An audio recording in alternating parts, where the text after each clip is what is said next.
Happy Friday, Mountain Movers. First off, how cool is it that we get so many people on the Mountain Mover Spotlight that just share raw testimony about their lives, vulnerable moments of maybe where they failed and how they are rising up from there. Those are always inspiring when they are direct and from the heart. And we've had some awesome people in the past, and we'll continue to share some awesome stories moving forward. And another reminder that a lot of this is rooted in the daily motivation emails. If you're not on that distribution list and you want to be, reach out to me or go to mountainmoverarmy.com, click the Join the Movement button, and that'll get you signed up. So, summary from this week, the first one was a quote from Patrick Lencioni where he says, "Your job as a leader is to see smoke and go address it before it turns into a fire.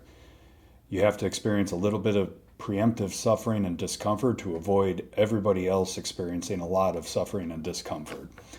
And I feel like our construction industry is one of those badges of honor to say, like, I'm a fireman, I'm just putting my fire hat on, and we almost wear that with pride. But the truth of the matter is, if we're leading and the only thing we're doing is putting out fires, we might not be doing that great job of leading people, leading processes, and doing some proactive planning and execution. And that's where we should spend our time as leaders, is seeing over the horizon, spending a good amount of time working on the business and not just in the business, and helping others see what's coming before it might hit. Because seeing the smoke and putting out fire should be the exception, not how you live every day. So what? So if you are resonating with this whole fireman and fire drill thing, what can you do? You just got to swing the pendulum step by step from reactive to proactive. Have conversations, play the what if game, set up processes and follow through on those processes that help you get out of reactive mode.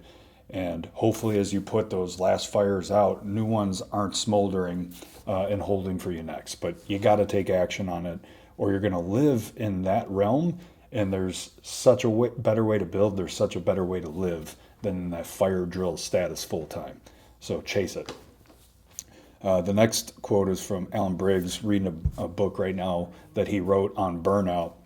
And his quote was, "New levels, new devils. As leaders grow and ascend to new levels of responsibility, influence, or impact, they inevitably face new and more complex challenges." And so it's not easy street as you rise up as a leader, rise up in your family. I know I can think back to 5 years from today and look back 5 years and the problems or things or challenges I'm facing now versus 5 years ago. It probably would have folded me 5 years ago. But God willing, set up the resilience, the faith, the processes, and the growth in my leadership that puts me ready for this level of challenge. And so you have to set realistic expectations, right? Like you get promoted or you start a business, like you get married, you have a kiddo, like that blessing doesn't mean it doesn't come with challenges. It doesn't come with opposition. Opposition is coming.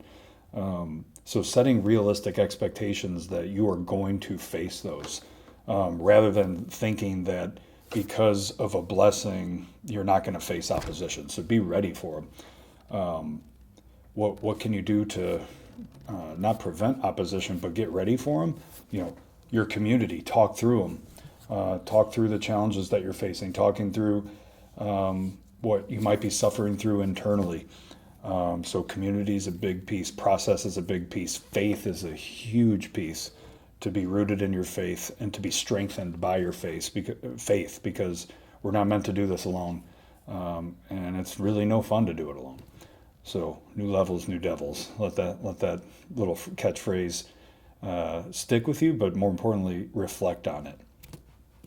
And with faith, there was a daily motivation talking about having faith and facing the brutal facts and confronting them.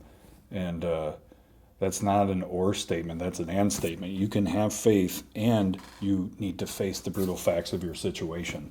You don't want to have blind faith where you're ignoring everything around you, because that's going to put all those reactive fires that we talked about in the beginning of the video.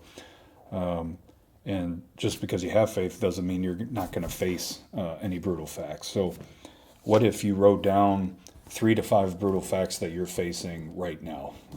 Maybe it's a people issue, maybe it's an internal issue, maybe it's a faith, something that you're struggling with, a harsh reality about project performance, people performance, whatever the case may be. Write those things down and then have the faith that you're going to take a next step in action to work on it, and turn it into something more proactive. Finish strong, Mountain Movers, and I hope you have an awesome weekend.